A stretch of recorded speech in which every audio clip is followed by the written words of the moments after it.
안녕하세요. 경쌤입니다. 오늘은 교과서 공부법, 우리 아이가 공부를 잘하기 위한 필수 조건인 교과서 공부법에 대해서 말씀드리겠습니다.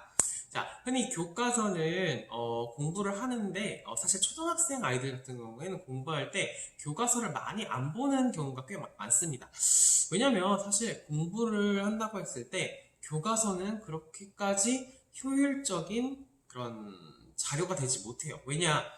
교과서는 다 문장으로 써 있어요. 그러니까 막 친절하게 정리해서 알려주기보다는 문장으로 풀어 쓰는 경우가 굉장히 많습니다. 이게 왜 그러냐? 그냥 교과서는 일단 그런 기본 지식들을 쭉 나열해서 알려주고 그 정보들을 풀어내는 그런 데 초점을 맞추기 때문에 그런 문제집이나 아이들이 뭐 학원 같은 데서 받는 뭐 다른 데서 받는 그런 요약집이랑은 굉장히 서술 방식 자체가 달라요. 근데 교과서를 그러면 공부할 때 안 보는데 교과서를 도대체 왜 공부해야 되냐 질문들을 하십니다. 근데 교과서는 지식의 생성 과정을 풀어내 놓은 거예요. 그렇기 때문에 지식의 생성 과정부터 풀어내기 때문에 얘는 요약을 해서 제시를 하지 않아요. 그러면 이 지식의 생성 과정을 우리 아이가 이해를 하면 좋으니까 교과서를 제가 공부하시라 말씀드리겠죠.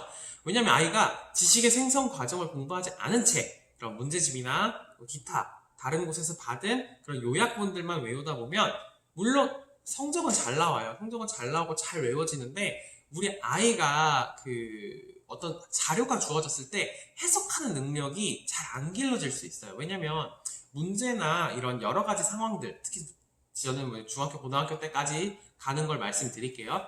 아이가 나중에 공부를 하고 정말 길다란 지문, 다 줄글로 되어 있는 지문을 읽고 문제를 풀어야 되잖아요, 우리가. 근데 그렇게 계속 여기저기서 요약된 정보만 공부한 아이들은 그런 긴 글을 보면 일단 겁부터 먹고 어디서부터 읽어야 될지 어떤 식으로 핵심 내용을 뽑아내야 할지 굉장히 어려워합니다. 근데 교과서를 읽고 자기가 중요한 내용을 스스로 뽑아보고 그 내용을 공책에 정리해보고 하나씩 핵심 단어를 써본 아이들은 그런 긴 글을 보고 스스로 읽는 핵심을 뽑아내는 능력을 스스로 파악하게 됩니다. 물론 시험 기간을 만약에 예를 들어서 시험 기간이라면 사실 교과서를 그렇게 처음부터 읽는 거는 사실 무리가 있죠. 근데 사실 생각해보면 학교 시험은 사실 교과서 외에서는 출제할 수가 없거든요. 왜냐면 교과서를 보고 출제를 하는 게 원칙이기 때문에 특히 중고등학교에서도 이제 아이들이 교과서로 공부를 하면서 그런 문제집으로 보충을 많이 하는데요. 교과서에 명시되어 있거나 있지 않거나 교과서의 내용으로 활용해서 풀 수 있는 내용이 아니면 출제를 할 수가 없어요, 당연히. 그렇기 때문에 교과서에 대한 이해는 완벽하게 한 다음에 사실 다른 공부를 하는 게 원래 순서상 맞는 거거든요. 그래서 교과서를 아이가 좀 정리하는 연습을 좀 해보시는 게 굉장히 도움이 되는데요.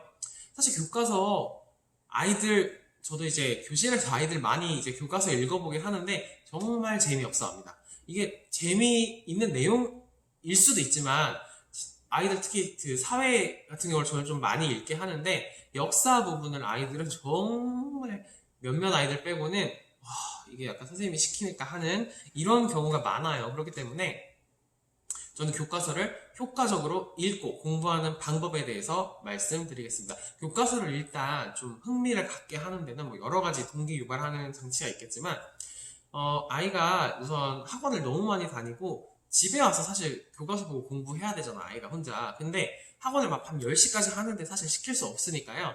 만약 학원을 아이가 좀 적당히 하는 날 아니면 뭐 주말 같은 때 이용해서 좀 이렇게 읽고 정리하는 거 연습해 보시면 많이 도움이 될 겁니다.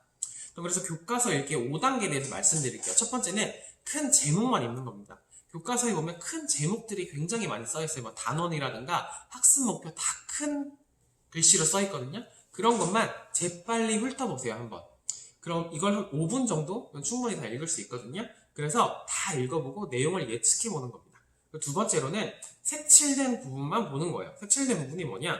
교과서의 그림, 사진, 도표 같이 이렇게 색칠되어 있는 것들만 쭉 읽어보는데 이것도 한 5분 정도만 읽어보고 내용을 파악하는 데 굉장히 많이 도움이 되고요. 그 다음으로는 빨리 읽습니다.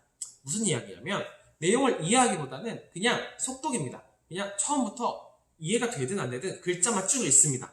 그러면서 이런 흐름이구나. 교과서의 흐름을 좀 익숙해지는 3단계고요. 그 다음에 4단계는 밑줄을 긋습니다. 다시 한번 이제 좀 천천히 읽어보면서 중요하다 싶은 내용에 연필로 밑줄을 그어주세요. 그리고 이해되지 않는 내용 혹은 더 알고 싶은 내용 같은 경우에는 뭐 여러 가지 형광펜이나 뭐 빨간색 펜, 파란색 펜을 이용해서 아이만의 표시를 만들어 주시고요.